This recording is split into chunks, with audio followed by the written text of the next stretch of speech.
Assalamualaikum warahmatullahi wabarakatuh.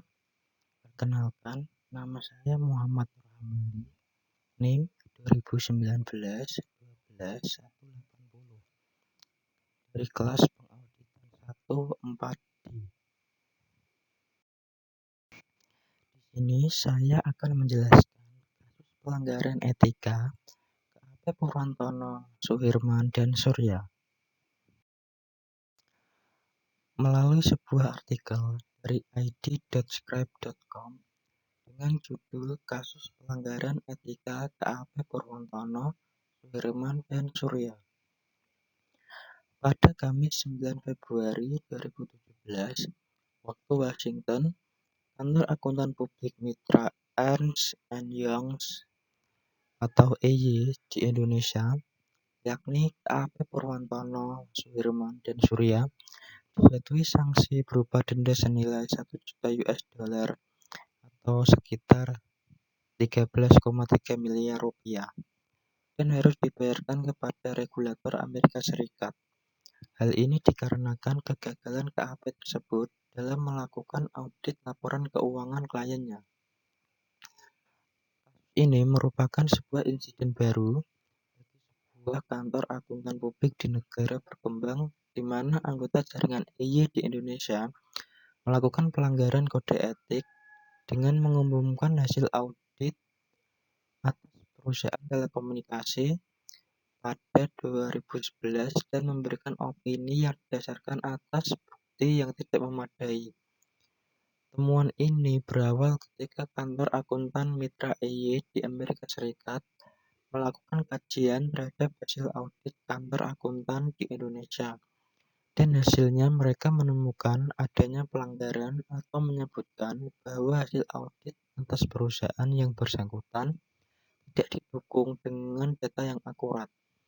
Dalam laporan tersebut disampaikan bahwa perusahaan melakukan persewaan lebih dari 4.000 unit tower seluler.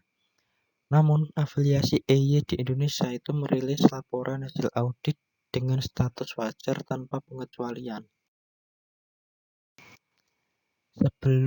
Sebelumnya, pada tahun 2012, afiliasi EY di Indonesia juga telah melakukan kecurangan dengan menciptakan belasan pekerjaan audit yang baru yang tidak benar sehingga menghambat proses pemeriksaan.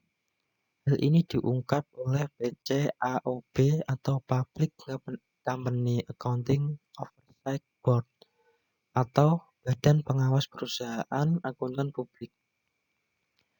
Saat sebelum PCAOB melakukan pemeriksaan pada tahun 2012 lalu, anggota tim EY Indonesia yang terlibat dalam proses audit secara sengaja memanipulasi pembuatan puluhan kertas kerja audit yang baru dan berpartisipasi dalam penyerahan kertas kerja tersebut pada inspektur PCAOB.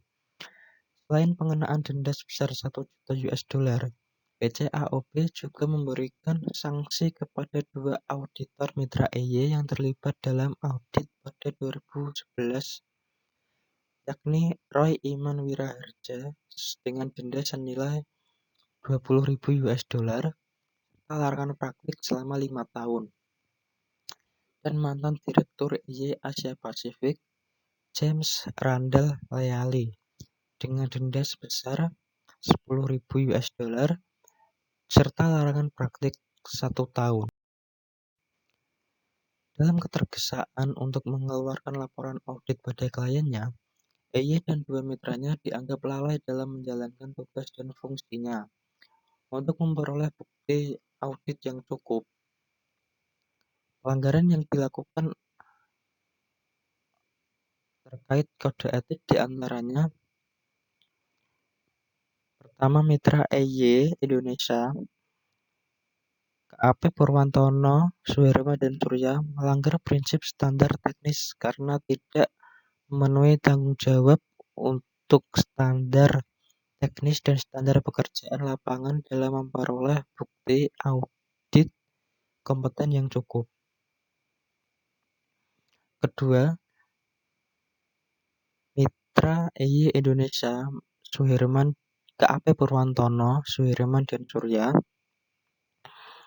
melanggar prinsip kepentingan publik karena terbukti tidak bertindak dalam kerangka pelayanan kepada publik terkait dengan penyajian laporan audit yang gagal sebagai informasi yang dibutuhkan untuk publik. Setiap KAP harusnya mendokumentasikan kebijakan dan prosedur pengendalian mutunya. Sistem pengendalian mutu harus mencakup kebijakan prosedur sebagai berikut. Pertama, tanggung jawab kepemimpinan demi kualitas perusahaan. Perusahaan harus mempromosikan budaya bahwa kualitas adalah hal yang esensial dalam melaksanakan penugasan dan harus menetapkan kebijakan serta prosedur yang mendukung budaya tersebut. Kedua, persyaratan etis dan relevan. Seluruh personil yang bertugas harus mempertahankan independensi dalam fakta dan penampilan, melaksanakan semua tanggung jawab profesional dengan penuh integritas, serta mempertahankan objektivitas dalam melaksanakan tanggung jawab profesionalnya. Ketiga, penerimaan dan kelanjutan klien serta penugasan. Kebijakan dan prosedur harus ditetapkan untuk memutuskan apakah akan menerima atau melanjutkan hubungan dengan klien. Kebijakan dan prosedur ini harus meminimalkan risiko yang berkaitan dengan klien yang manajemennya tidak memiliki integritas. KAP harus hanya menerima penugasan yang dapat diselesaikan dengan kompetensi profesional. Keempat, sumber daya manusia. Kebijakan dan prosedur harus ditetapkan untuk memberi KAP kepastian yang wajar, serta semua personil memiliki kualifikasi untuk melakukan pekerjaan secara kompeten dan memiliki kualifikasi yang diperlukan untuk memenuhi tanggung jawab yang diberikan. Kelima, ada kinerja penugasan. Kebijakan dan prosedur harus memastikan bahwa pekerjaan yang dilaksanakan oleh personil penugasan memenuhi standar profesi yang berlaku, persyaratan peraturan, dan standar mutu KAP itu sendiri. Yang terakhir, ada pemantauan. Harus ada kebijakan dan prosedur untuk memastikan bahwa unsur pengendalian mutu lainnya ditetapkan secara efektif. Dalam kasus EY ini, terdapat dua kemungkinan. Yang pertama, pemantauan tidak dilaksanakan oleh kantor akuntan publik. Kedua, pemantauan telah dilaksanakan, namun tidak sesuai dengan kebijakan dan prosedur untuk mengimplementasikan tindakan pemantauan. Sehingga hasil audit terhadap laporan keuangan klien kurang akurat dan tidak bisa dipertanggungjawabkan. Padahal dari hasil pemantauan, hasil pekerjaan lapangan audit akan dapat terlihat baik atau buruk. Sehingga pemantauan memiliki pengaruh yang signifikan terhadap pekerjaan lapangan audit.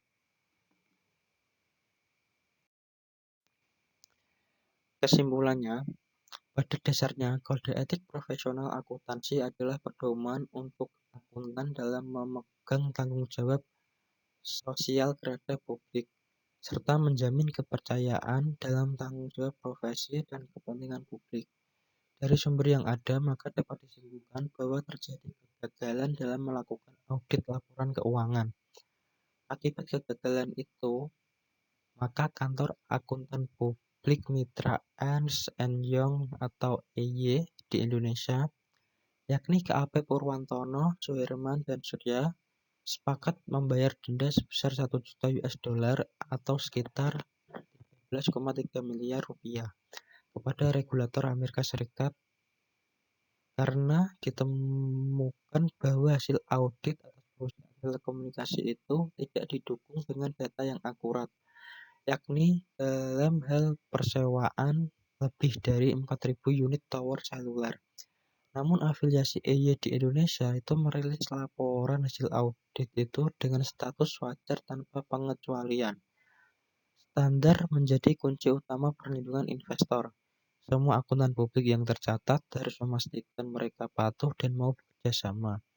Untuk menghindari kejadian seperti ini terulang kembali, seorang akuntan profesional haruslah menjunjung tinggi sikap integritas dan terus berpegang pada kode etik yang berlaku dalam mengemban profesi sebagai akuntan publik, sehingga tidak terkait dengan skandal ketika mengemban tugasnya. karena audit yang handal sangat penting sebagai dasar keyakinan investor di bursa. Demikian yang dapat saya sampaikan. Wassalamualaikum warahmatullahi wabarakatuh.